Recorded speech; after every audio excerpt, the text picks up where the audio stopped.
say when you're sleeping I'm awake? Tears on my pillowcase. Only one thing matters in this life. Will you make it to the other side? And do you believe in bridges? Well, I know where you are, and I see where you're coming from, 'cause I've been there myself, put my faith in a man-made God. I know where you are.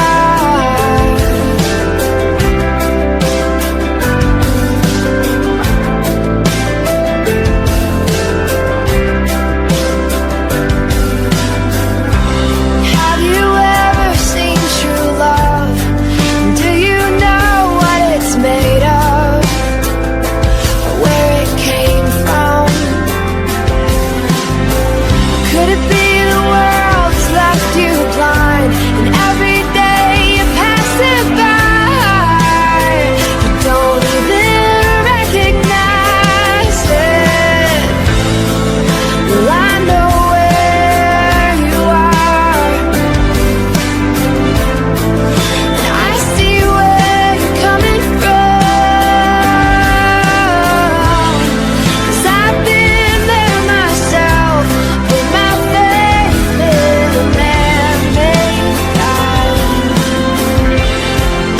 I know where you are. I know where you are. I know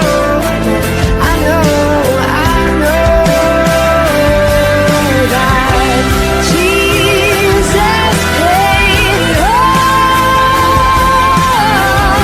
and it is well with my soul. And when the waters rise and the stars fall from the skies, I will not be alone. No, I will not be alone.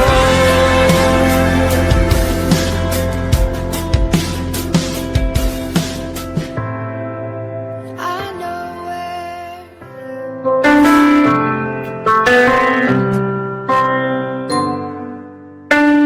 Boa tarde a cada um de vocês.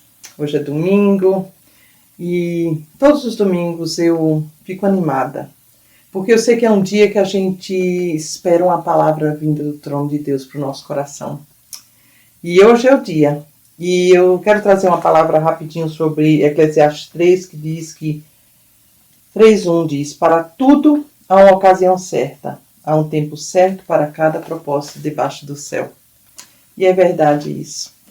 Hoje é tempo da gente adorar a Deus e eu queria que você prestasse bem atenção no que vai ser falado, na palavra a ser falada. E nós vamos começar o nosso culto com louvor, mas principalmente preste atenção na palavra do louvor, preste atenção também na palavra que vai ser trazida pelo pastor, uma palavra vinda do trono do nosso Deus para o seu coração e para o meu coração. Beijos a todos.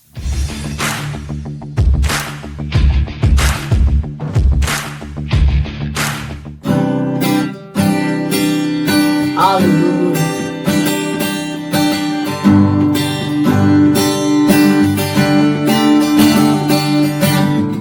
Recebe Deus, recebe Espírito Santo.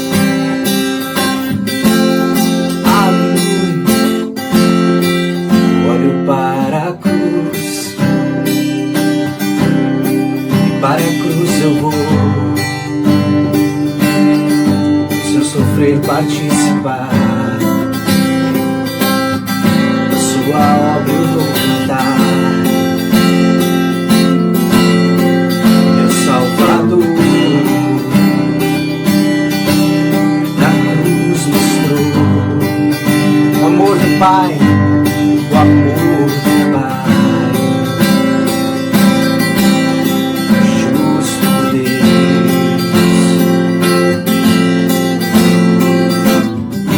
Pela cruz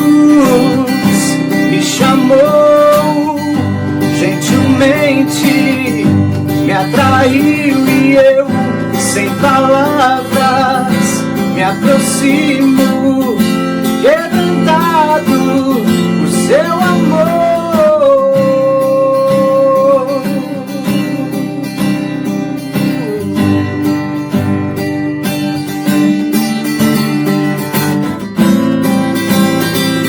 Aleluia.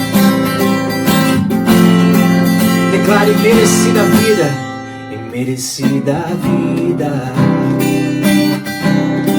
De graça recebi, por sua cruz, por sua cruz. Da morte me livrou, da morte me livrou. Trouxe minha vida, trouxe minha vida. Eu estava condenado, mas agora pela cruz eu fui reconciliado.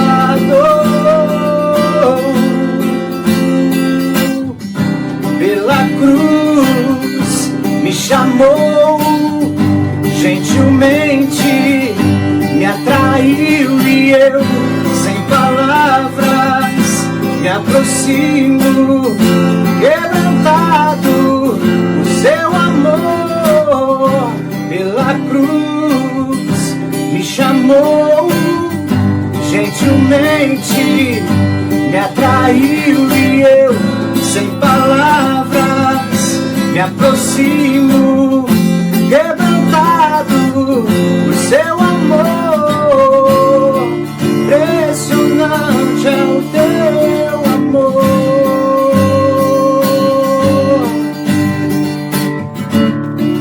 Me redimiu e me mostrou o quanto és fiel.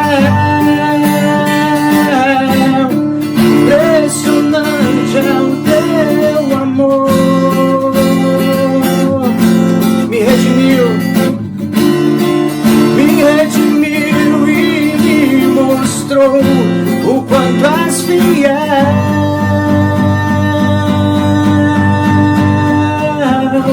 Pela cruz me chamou, gentilmente me atraiu e eu, sem palavras, me aproximo, quebrantado por seu amor. Pela cruz me chamou, gentilmente me atraiu e eu, sem palavras, me aproximo, quebrantado por seu amor.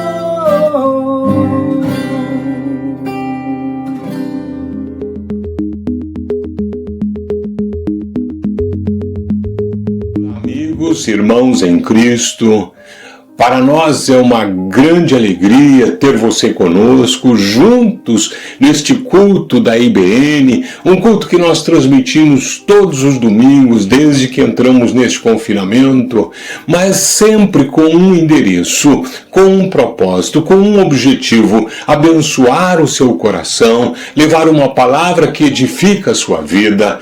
Então, este é o nosso propósito, e que você seja alcançado nesta tarde pelo poder de Deus. Mas antes que eu inicie a mensagem, porque essa é a parte mais importante do culto, eu quero pedir para você abaixar a sua cabeça e nós vamos orar, entregando este momento ao Senhor, que seja Ele aquele que conduz, o condutor de todas as coisas. Então, feche os seus olhos aonde quer que você esteja e ore junto comigo. Pai, em nome de Jesus, apresentamos este momento, que é o momento da Tua Palavra, diante da Tua presença. Queremos te pedir que o Senhor conduza todas as coisas, que seja o Teu Espírito aquele, Senhor, que venha ministrar ao nosso coração, que eu seja simplesmente um canal nas Tuas mãos, que o Teu nome seja engrandecido, que o Teu nome seja, ó Deus, exaltado no nosso meio, e que o poder e a unção do Teu Espírito toque cada vida, cada coração, cada lar, cada família nesta tarde, Pai. Este é o meu pedido, Senhor, esta é a minha oração, em nome de Jesus. Bem, irmãos, eu quero falar nesta tarde em como o cristão deve enfrentar uma luta. Nós já falamos sobre lutas, sobre adversidades, sobre aflições, mas na verdade, como as pessoas passam pela luta, como as pessoas enfrentam as lutas. Alguns, é bem verdade, que diante de uma tempestade, diante de uma tormenta, simplesmente, às vezes, abandona o barco, né? Simplesmente recua, retrocede. Aliás, eu me lembro de uma palavra que está lá em Hebreus, no capítulo 10, versículo 38, que o escritor de Hebreus faz exatamente esta menção: o meu justo viverá pela sua fé, e se ele recuar, se ele retroceder, a minha alma não tem prazer nele. Então, muitos desafios são postos diante de nós. As lutas são desafios, né? As adversidades são desafios. Os problemas, sejam eles pequenos ou grandes, são desafios. Mas como nós devemos enfrentá-los, né? Como nós devemos encará-los? Nós, em primeiro lugar, temos promessas de Deus na nossa vida. E se nós temos essas promessas de Deus, nós devemos seguir adiante, à frente. Devemos sempre, irmãos, colocar os olhos não nos problemas, não nas lutas, não nas adversidades, mas no Senhor e na sua palavra. No entanto, é claro, nós somos atingidos tantas vezes porque muitas pessoas aí acabam por desistir. Porque, na verdade, estão enfraquecidos na fé e são atingidos pelas circunstâncias. Colocam os olhos nos problemas, colocam os olhos nas dificuldades. Deus sempre nos animou nessa área, né? Quando você lembra de Josué, o Senhor diz a ele: ser forte e corajoso. Para nós enfrentarmos as lutas, nós precisamos nos fortalecer no Senhor. Sermos fortes no Senhor. Agora, temos então essa fortaleza que Deus nos dá, nós vamos aí com coragem enfrentar as lutas. E essas lutas, elas trazem benefícios, porque na verdade, cada dia elas solidificam a nossa fé. Mas na mensagem de hoje, eu gostaria de trabalhar com 4 palavras que irão nos ajudar na compreensão de muitas coisas. E eu vou dividi-las em pares. Então, as 2 primeiras palavras eu vou começar trazendo para você, porque está lá num texto de Paulo aos Colossenses, no capítulo 1, quando Paulo, a partir do versículo 9, ele começa uma oração para a igreja de Colossos. Então ele no versículo 10 e 11, que são os versículos que eu tomo aqui agora, ele faz uma oração. E o que ele pede nessa oração? Então preste atenção. Paulo pede para que possais andar dignamente diante do Senhor, agradando-lhe em tudo, frutificando em toda boa obra e crescendo no conhecimento de Deus, corroborados em toda fortaleza, segundo a força da sua glória, em toda paciência e longanimidade, com gozo. Eu queria que você prestasse atenção neste texto bíblico e que você depois meditasse um pouquinho nele. Mas nós vamos, irmãos, trabalhar um pouco e tudo isso.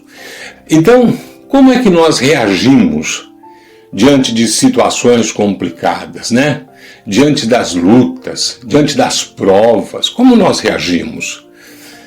Irmãos, o apóstolo Paulo mostrava preocupação com as igrejas no sentido de vida relacional com Deus e também reações dos cristãos frente às situações da vida. Ele tinha essa preocupação.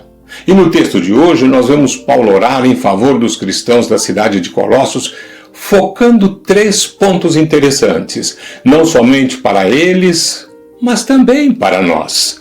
É importante você entender esse aspecto, porque o que Paulo falava para a igreja de Colossos, o que ele falava, isso serve para cada um de nós. Primeiro porque ele foi inspirado pelo Espírito Santo. E todos os ensinos bíblicos são para nós, não são simplesmente para o povo daquela época. Então, em primeiro lugar, o apóstolo Paulo pede para que eles sejam fortalecidos em toda a paciência. Observe que a oração que Paulo faz ao Senhor, ele está pedindo alguma coisa a Deus pelos irmãos de Colossos. Então ele pede que sejam fortalecidos em toda a paciência, longanimidade e alegria. Eu chamo a sua atenção para 2 palavras no texto. A primeira é traduzida na versão atualizada por perseverança e na corrigida por paciência. Bem, você é uma pessoa que poderia se classificar como uma pessoa que desenvolve a paciência? O termo no grego é hipomoni. É um termo interessante, porque aqui paciência não significa baixar a cabeça e esperar passar os acontecimentos sem oferecer resistência. Muita gente, às vezes, quando fala em paciência, fica simplesmente pensando que vamos baixar a guarda, deixa as coisas acontecerem, vamos deixar para ver como é que fica. Não, não é isso. Na verdade, esse termo não significa isso. Na verdade, o termo exprime a habilidade de suportar situações complicadas e transformá-las em glória. Quer dizer, o propósito aqui, quando Paulo fala sobre hipomoni, é transformar estas circunstâncias em glória. Quer dizer, aproveitar esse momento e transformar essa situação. Então, trata-se de uma paciência conquistadora. Percebe? Hipomoni é a capacidade de tratar vitoriosamente qualquer coisa que a vida coloca diante de nós. Você aí que está passando uma dificuldade, um problema, uma situação difícil, você enfrenta essa situação com uma paciência conquistadora? Ou você é desses que, nos embates, você simplesmente recua? Né? Quantas pessoas, muitas vezes, têm problemas nos relacionamentos, no casamento. E aí, nos primeiros problemas que aparecem, as pessoas querem deixar de lado. Não. Podemos acabar com o nosso relacionamento porque isso não vai dar certo. Não é assim. Nós temos que lutar em tudo e transformar aquilo que a vida nos apresenta em situações que glorificam o nome do Senhor e que trazem vitória para a nossa vida. Bem, você que é cristão, como é a paciência em sua vida? Como ela está? Abafada ou ela se sobressai? Porque muitas vezes a gente abafa a nossa paciência, porque ela é algo que o Espírito de Deus produz em nós. Desde que nós nos entregamos a Cristo, o Espírito de Deus vem morar em nós, e paciência também é um fruto do Espírito. Então preste atenção, não abafe. Às vezes Deus está trabalhando na sua vida para que você desenvolva mais esse fruto. Agora, a segunda palavra grega é macrotomia. A palavra é traduzida em ambas as versões por longanimidade. Ela também carrega o sentido de tolerância e paciência, e isto aponta para o significado de paciência com as pessoas. Não é simplesmente paciência dentro de uma situação, mas paciência com as pessoas também. Você poderia dizer também ou perguntar, será que isso se enquadra na minha vida? Eu quero também dizer o seguinte, que longanimidade é como se fosse assim um pavio longo. Quer dizer, é uma pessoa que para explodir, né, demora muito. Demora muito. Não é que as pessoas aí tenham que ter sangue de barata. Não, não é isso. Mas é para desenvolver esse aspecto na vida cristã, essa longanimidade aí que é algo também produzido pelo Espírito. Então, em vez de você, naquele momento, explodir com qualquer coisa, não, deixa o Espírito de Deus trabalhar na sua vida, no seu coração. Isso é macrotomia, é um pavio longo, como eu disse, né?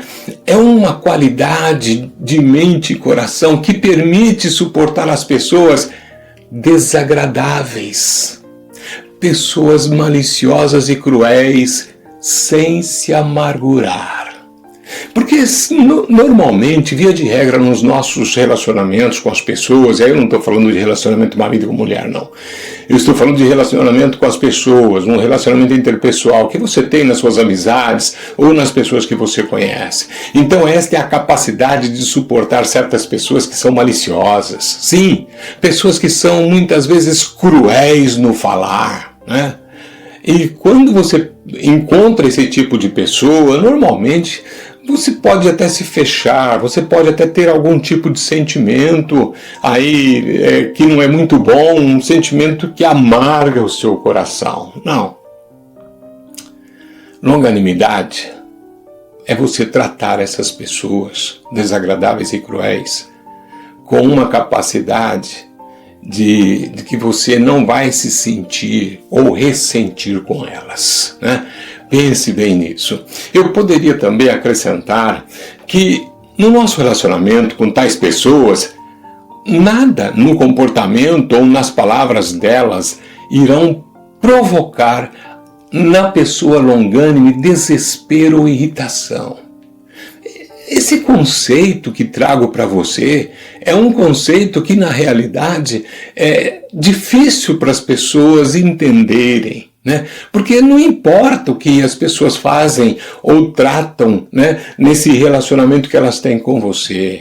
Não, elas não vão, se você é uma pessoa longânime, elas não vão de modo algum irritar você. E você vai ter essa capacidade de ter esse relacionamento, porque você é uma pessoa que está desenvolvendo longanimidade, né?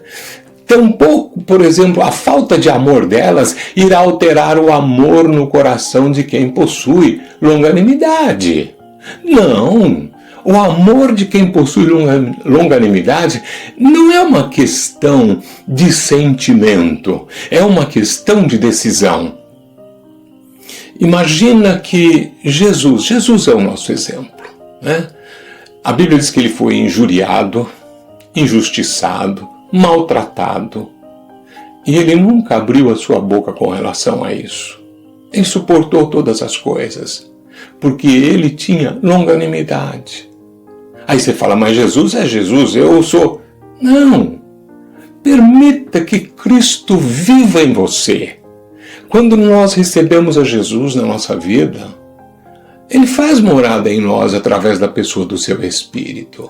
E nós devemos então refletir a pessoa de Cristo ao mundo, ou seja, você permite que Ele viva através de você. Porque você já morreu com Cristo. É isso que Paulo diz lá em Gálatas capítulo 2, versículo 20. Nós morremos com Cristo. E se nós morremos com Cristo, é interessante entender que agora Ele vive através de nós. Porque Paulo fala, a vida que agora vivo na fé do Filho de Deus. Então é Ele que agora Ele se manifesta ao mundo através de você. Macrotomia é o espírito que nunca perde a paciência com as pessoas e nem deixa de acreditar e esperar nelas ou servi-las. Será que você entendeu essas palavras? Então é assim que Paulo pede a Deus pelos cristãos de Colossos. Ele pede hipomoni, a paciência que não se deixa dominar em nenhuma situação, mas também ele pede macrotomia, a longanimidade que nenhuma pessoa pode derrotar. Né? O desejo do coração de Paulo é que os cristãos sejam tais que nenhuma circunstância possa derrotar sua força e nenhum ser humano possa derrotar seu amor. E então, se ele pedia estas coisas para os cristãos de Colossos, essas coisas também nós podemos tomar para nós mesmos. Essa era uma oração, né? Que nós podemos entender que o objetivo, o significado é também para cada um de nós. Então, que você tenha na sua vida a paciência e a longanimidade.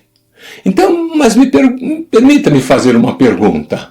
Alguma circunstância já deixou você na lona, abatido e sem força? Alguém, por causa do seu comportamento e atitude, conseguiu derrotar o seu amor? Entenda o que eu estou dizendo. A paciência de um cristão diante das circunstâncias, bem como a sua longanimidade com as pessoas, deve ser indestrutível. Indestrutível. Esse é um dos pontos para se enfrentar os problemas da vida. Se você não desenvolver esse fruto do Espírito na sua vida, é difícil enfrentar uma situação, um problema, uma adversidade, uma luta. É muito difícil enfrentar e sair dela vencedor. Esse é o ponto para que você vença em todas as circunstâncias da vida. Agora, Paulo, ele não para por aí. Ele acrescenta pedindo uma outra coisa. Ou seja, o gozo, a alegria. E quando eu penso sobre alegria, eu entendo que a vida do cristão não é uma luta desagradável com as circunstâncias ou com as pessoas, mas uma radiante atitude que brilha neste mundo de trevas. A alegria cristã deve se manter em quaisquer circunstâncias. Eu não quero dizer com isso que quando há uma dor que você não deve sentir essa dor, né? Não confunda, por exemplo, certas condições de perdas que trazem dor, né, que trazem tristeza, que nós não devemos nos entristecer. Aliás, Paulo vai falar isso lá em Tessalonicenses, quando alguém perde um ente querido. Então ele fala, eu não quero que vocês se entristeçam como os demais que não têm esperança. Não, nós temos sim aquele momento de tristeza, que é uma fase de luto, mas entenda, a alegria que Deus coloca no nosso coração, ela nunca vai sair daí. Porque essa alegria ela não está baseada ou firmada em circunstâncias. Ela está baseada em Deus. Eu li uma frase que eu achei fantástica e que sintetiza isso de forma brilhante. A frase era a seguinte: se a alegria não está enraizada no solo do sofrimento, ela é superficial. A alegria, para ser algo assim que contém fundamentos, ela precisa estar enraizada.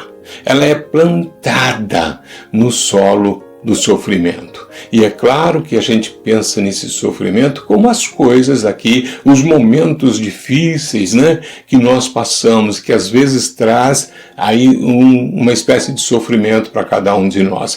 Aliás, Jesus disse, neste mundo tereis aflições, mas tende bom ânimo. Então essas aflições, elas não trazem as alegrias carnais, as alegrias do mundo, não. Elas produzem sofrimento. Mas a alegria do Senhor, ela deve estar enraizada nesse solo, porque ninguém pode tirar quando isso é uma realidade na sua vida. Então, ponha isso no seu coração também.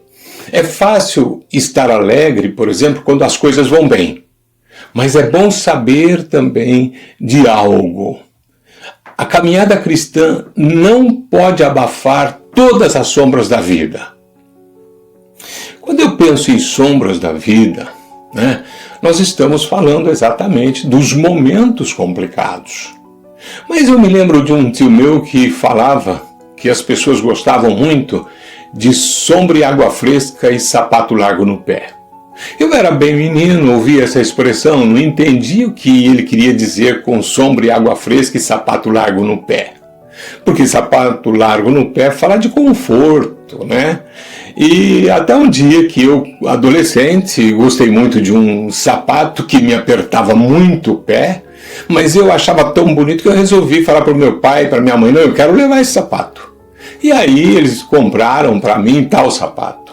E um dia eu fui na casa de um amigo e aí coloquei o sapato, mas como o papai me levou de carro lá, eu devia ter uns 12 anos, não sei, mais ou menos isso. E ele falou, veio buscar você. Eu falei, não tem problema, eu volto a pé. Ok, então eu fui, passei lá uns momentos, depois resolvi voltar para casa. Mas na caminhada de volta para casa, pensa num sapato apertado. E aquilo foi apertando o meu pé, foi apertando o meu pé, foi apertando o meu pé, que eu já não suportava mais andar com tal sapato. A dor que aquilo provocava, o incômodo, era terrível, eu já não conseguia andar direito, mas com muita dificuldade cheguei em casa. E quando cheguei em casa, tirei o sapato, e aí pude respirar melhor, mas olhei, já tinha feito vários calos. Aquela experiência foi um pouco dolorosa, mas eu aprendi aquela expressão, sombra e água fresca e sapato largo no pé. Muita gente pensa que a vida cristã é exatamente assim, sombra e água fresca e sapato largo no pé. Não, muitas vezes a vida cristã é envolvimento de coisas que nos apertam, são as sombras da vida. Mas eu quero dizer que a caminhada cristã não pode abafar as dificuldades e as dores da vida. Sim, o cristão passa por elas, mas a sua alegria está em Cristo.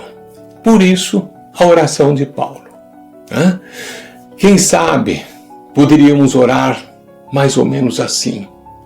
Dá-me, Senhor, a vitória sobre todas as circunstâncias, a paciência com todos e a alegria que nenhuma situação, nem tampouco pessoa alguma neste mundo possa roubar.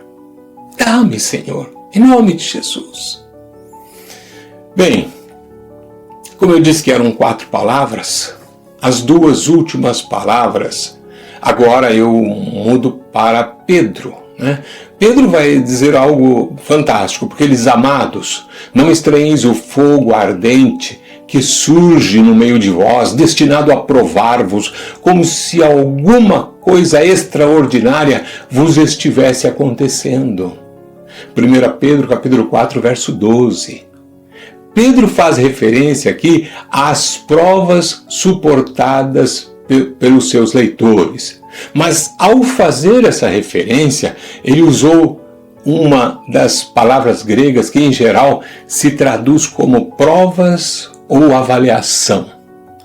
Preste atenção, no Novo Testamento existem 2 palavras para provas, peirasmos e dókimos. São 2 palavras gregas e ambas podem ser acompanhadas de sofrimento. Dókimos, no entanto, carrega o sentido da prova, cujo objetivo é mostrar o valor ou a qualidade daquela coisa que foi colocada à prova. Isso é dókimos. Deus usa dókimos para provar a nossa fé. É isso. Não que ele não saiba sobre ela, mas para que nós mesmos a saibamos.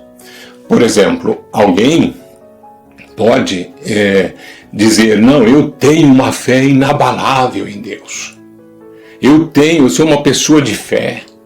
Mas quando você Você que pode afirmar isso, quando você passa por momentos difíceis, essa fé ela é colocada à prova, quer dizer, a fé que você diz que tem é colocada à prova. Deus já sabe, mas você talvez ainda não. Veja só, eu tiro um exemplo do que eu estou falando com Abraão. Abraão, ele passou por esse teste de fé quando Deus pede a ele que sacrifique o seu filho Isaque. Imagina, você passaria nessa prova? Se Deus lhe pedisse algo assim tão especial, você passaria nessa prova? Pierasmos, no entanto, faz referência a provas ou tentações com o intento de fazer você fracassar ou de destruir você. Dokimos, como eu falei, ela simplesmente tem um objetivo, tem o alvo de Dokimos é fazer com que a sua fé ou a coisa que está sendo provada se mostre autêntica. Mas Pierasmos, não. Ele aí vai tentar de todas as formas destruir, fracassar, fazer cair. O diabo e os adversários de Jesus se mostraram como agentes relacionados a essas provas. E tais provas não têm origem em Deus. Pelo contrário, têm origem no mundo espiritual maligno.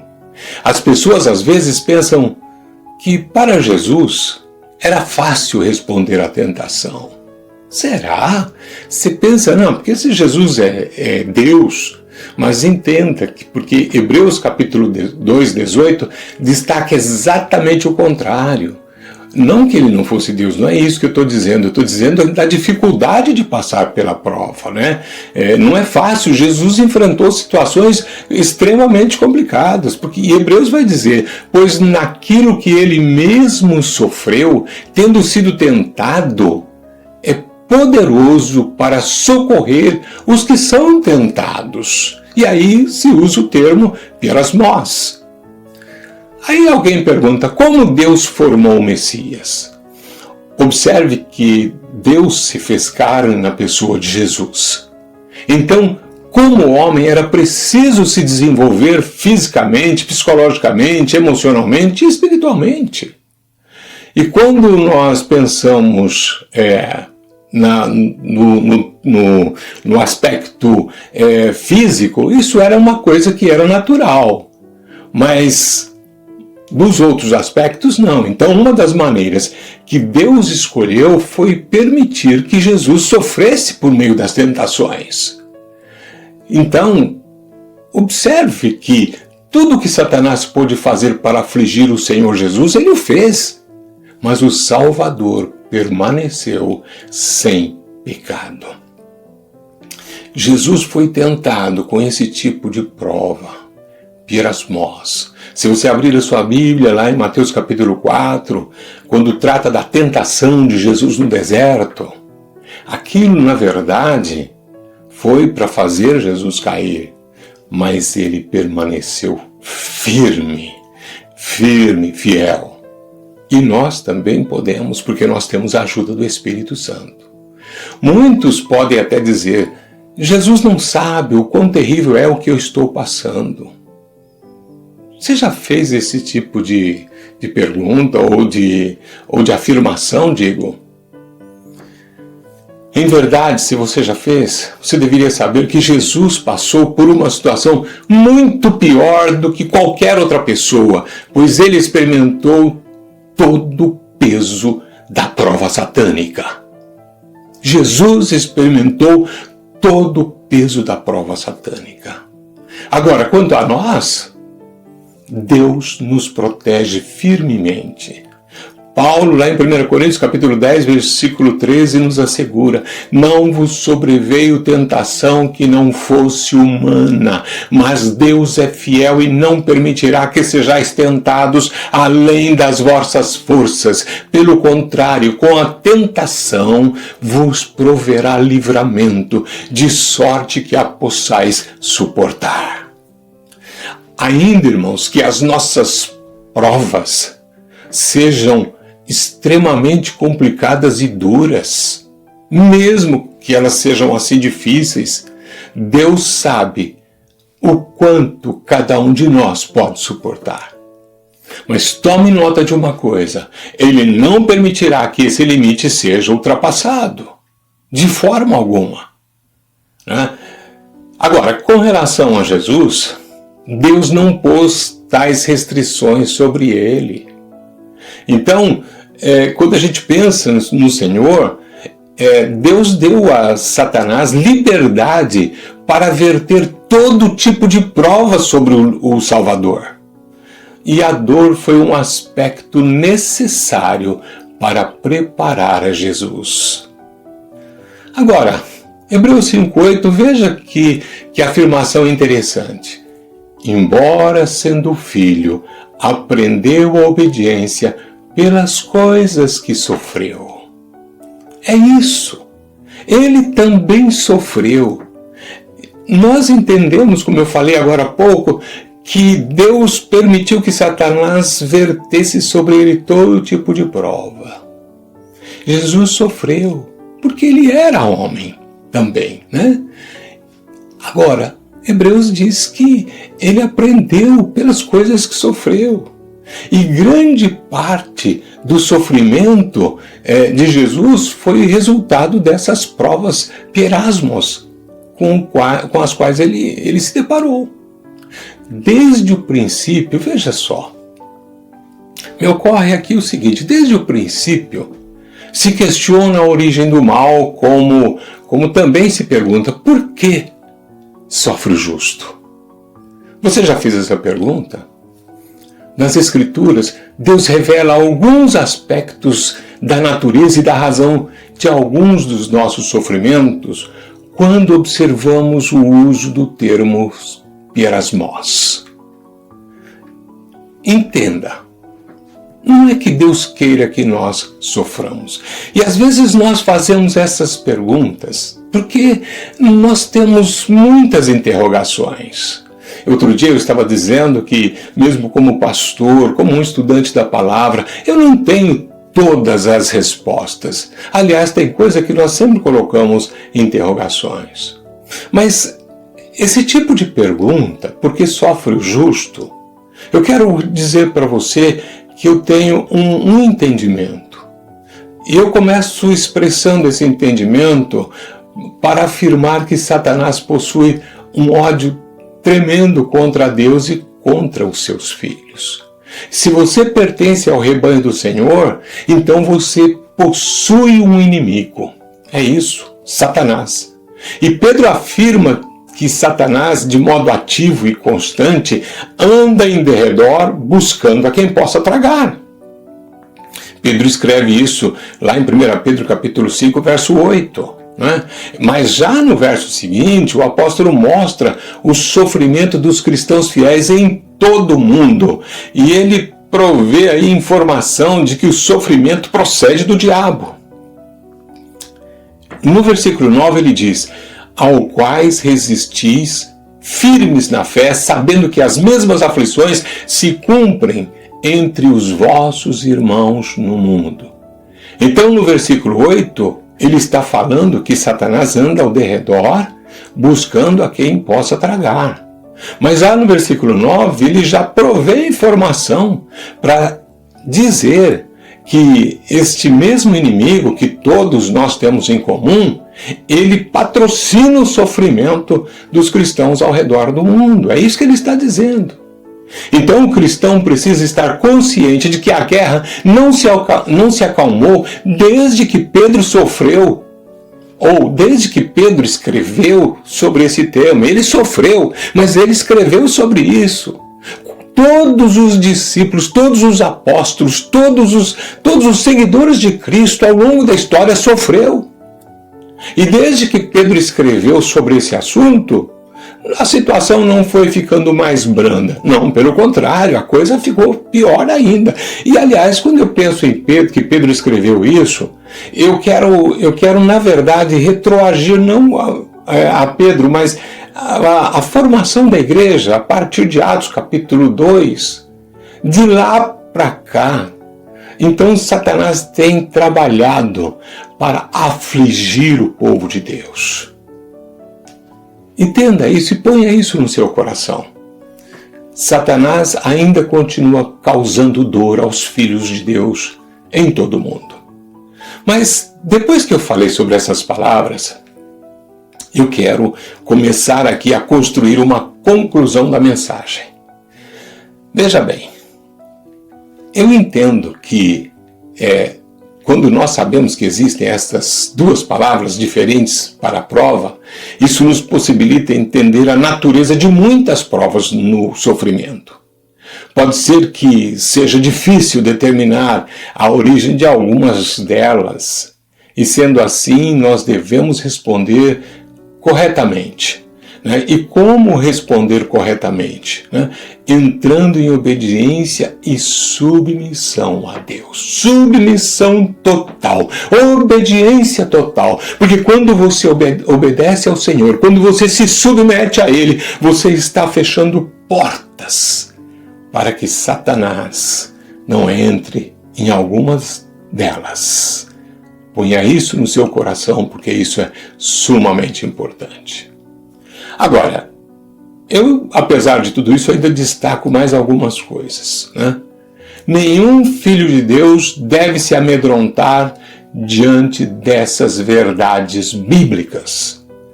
Nós possuímos um inimigo em comum, mas Deus disponibilizou armas para todos com o objetivo de lutarem no combate contra o mal. Você pode, por exemplo, e eu recomendo que você abra a sua Bíblia em Efésios capítulo 6, versículos 10 a 18, quando Paulo começa a dizer que o nosso inimigo, ou melhor, nós não temos que lutar contra um inimigo de carne e osso. Então, eu queria que você depois pensasse nessas armas. Eu não vou discorrer sobre elas agora. Mas além das armas, nós devemos também recordar que nós possuímos as promessas de Deus. Nós temos as promessas de Deus. E desde que nós temos as promessas de Deus, podemos nos firmar nelas. Mas eu ainda não terminei. Vamos voltar os nossos olhos ao texto de Colossenses que eu li no princípio. Para que possais andar dignamente, é a oração de Paulo, para que possais andar dignamente diante do Senhor, agradando-lhe em tudo, frutificando em toda boa obra e crescendo no conhecimento de Deus, corroborados em toda fortaleza, segundo a força da sua glória, em toda paciência e longanimidade, com gozo. Agora, eu comecei aí, perguntando: como reagimos diante de situações complicadas? Como o cristão deve reagir diante das adversidades, dos problemas, da luta? Isso pode ser traduzido em forma de provas ou tentações pierasmós. A questão toda é como reagimos diante de coisas que estão constantemente à nossa frente. Por exemplo, no trabalho, nos relacionamentos, nas circunstâncias que muitas vezes se manifestam tão complicadas, tão difíceis. Eu sei que tem cristão que chuta logo o balde no trabalho, desiste. Tem cristão que desiste nas amizades. Não quero saber. Tem cristão que desiste no casamento. Tem cristão que busca alternativas que não são de Deus quando enfrentam problemas. Sim, problemas financeiros e tantos outros. E quando falo em outras alternativas, vejam o que Deus nos diz em Isaías capítulo 50, versículos 10 e 11. Vamos pegar o versículo 10 primeiro. Quem há entre vós que tema ao Senhor e que ouça a voz do seu servo? Aquele que andou em trevas sem nenhuma luz? Confie em nome do Senhor e se firme sobre o seu Deus. Irmãos, esse texto é um ensino fantástico. Quando alguém anda em trevas, é uma linguagem metafórica. É quando você não vê uma luz nenhuma. Você está vivenciando tantos problemas, tantas situações, e você não consegue enxergar uma saída. É tudo muito escuro, você não tem norte para a sua vida. Como eu vou fazer? Olha para um lado, você não vê uma saída, olha para outro também não. Está tudo escuro.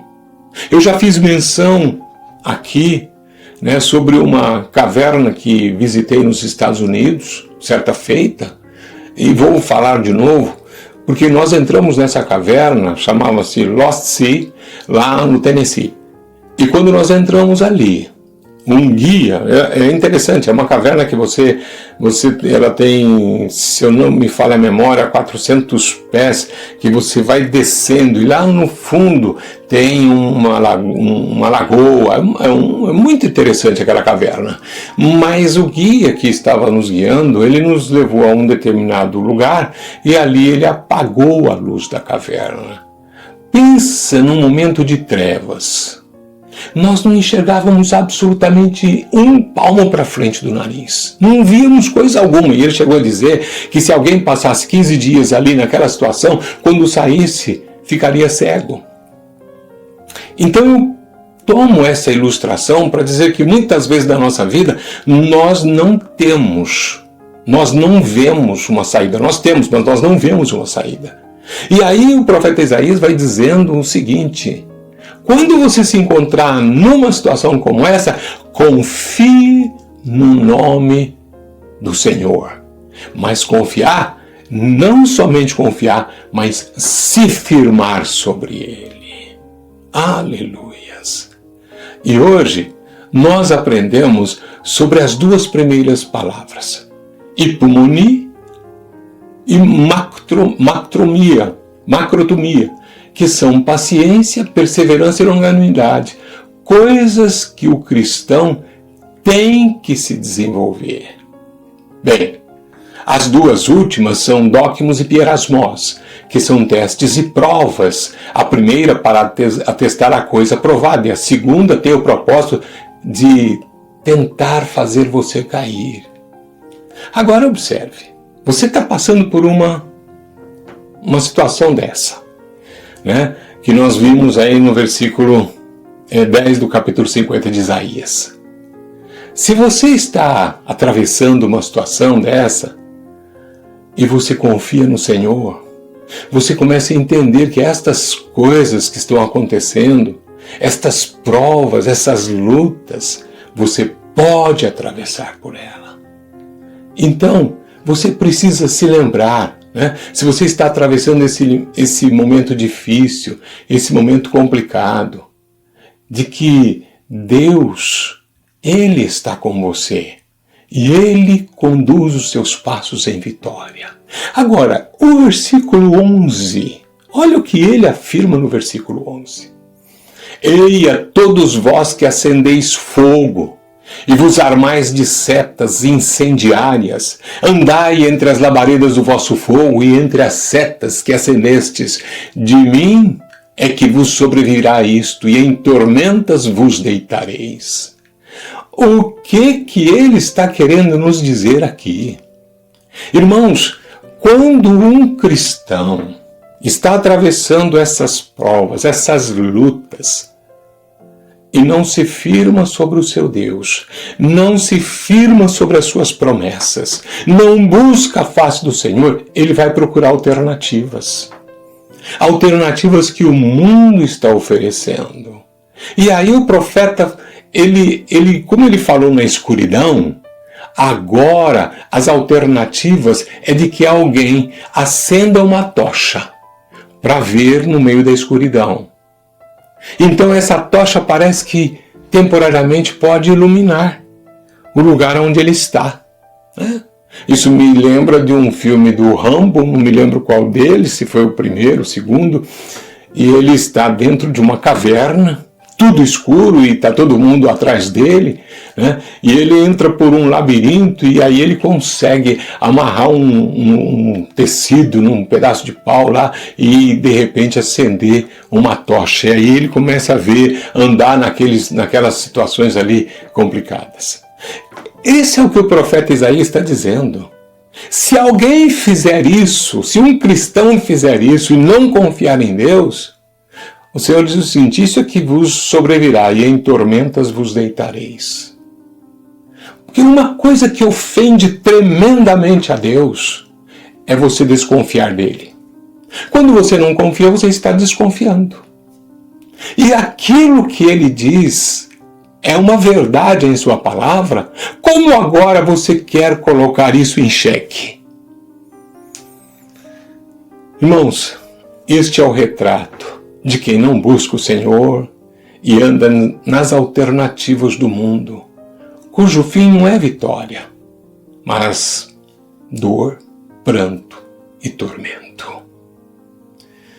Eu quero, na verdade, dizer para você, encorajar você a manter uma relação com Deus diária, a se fortalecer no Senhor e tomar para você, permitir, né, que o Espírito Santo desenvolva em você a paciência, a longanimidade, entendendo também que estas coisas, elas são muitas vezes necessárias, né, as lutas, as provas, mas enfrentar isso com bom ânimo, com alegria, sabendo que o Senhor está com você. Eu não sei, você que não é cristão e que me ouve nesta tarde, quem sabe você está enfrentando uma luta. Buscar as alternativas que o mundo oferece não vai trazer solução para elas. E às vezes até pode trazer uma aparente solução, mas ela não é duradoura, porque não está lastreada debaixo da bênção de Deus. O que é duradouro é aquelas coisas que Deus abençoa. O que é duradouro é aquelas coisas que Deus estende a mão para guardar, para abençoar. Esse é o ponto. Então, se você ainda não tem o Senhor na sua vida, abra o seu coração nesta tarde. Confesse ao Senhor, porque a palavra de Deus diz que com a boca nós confessamos a respeito da salvação e com o coração nós cremos. Nós cremos que Jesus ressuscitou dentre os mortos, que Ele é Deus e se tornou carne, veio aqui a este mundo, foi à cruz por mim e por você.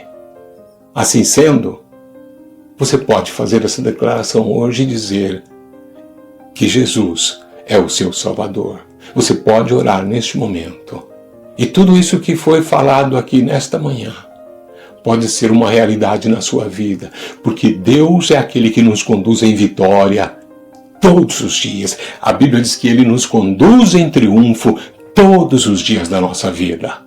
Portanto, enfrentar os problemas, enfrentar as dificuldades, o cristão deve enfrentá-las no poder de Deus, estando convicto de que aquele que prometeu, Ele é fiel. O Deus que não pode mentir. O Deus que disse, passarão os céus e a terra, mas as minhas palavras jamais passarão. Ponha isso no seu coração e eu quero agora orar com você. Feche os seus olhos, onde você estiver. Pai querido, Pai amado, em nome de Jesus eu entreguei a Tua palavra.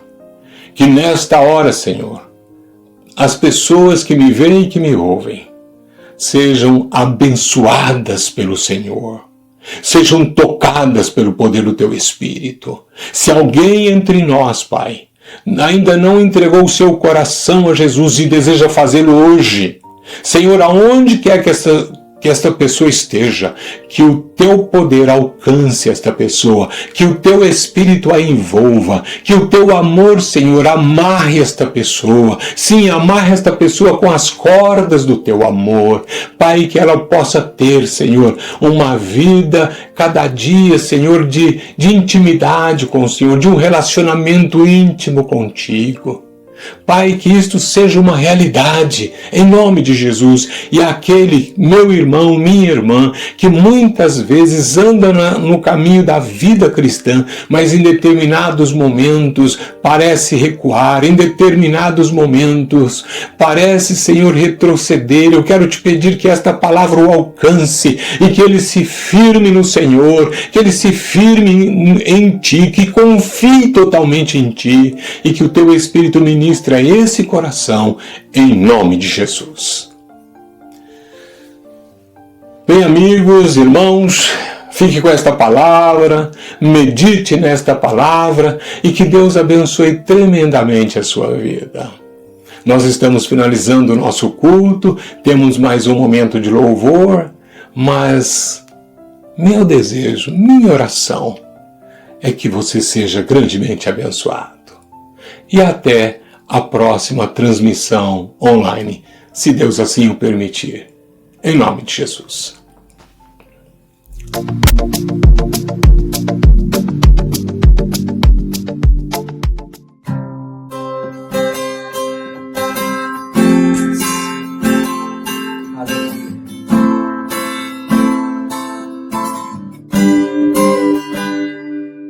E do meu coração seja o monte que percorro, a fonte que eu bebo, és minha canção. E do meu coração seja o meu esconderijo, refúgio que preciso, és minha canção. Tu és bom, bom.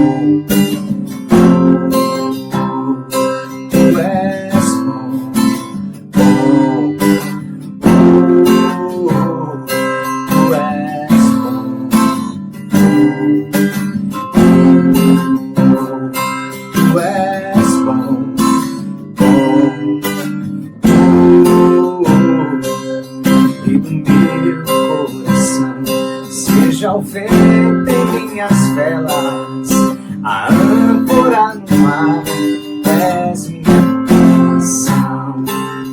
E do meu coração seja o meu esconderijo, refúgio que preciso, és minha canção.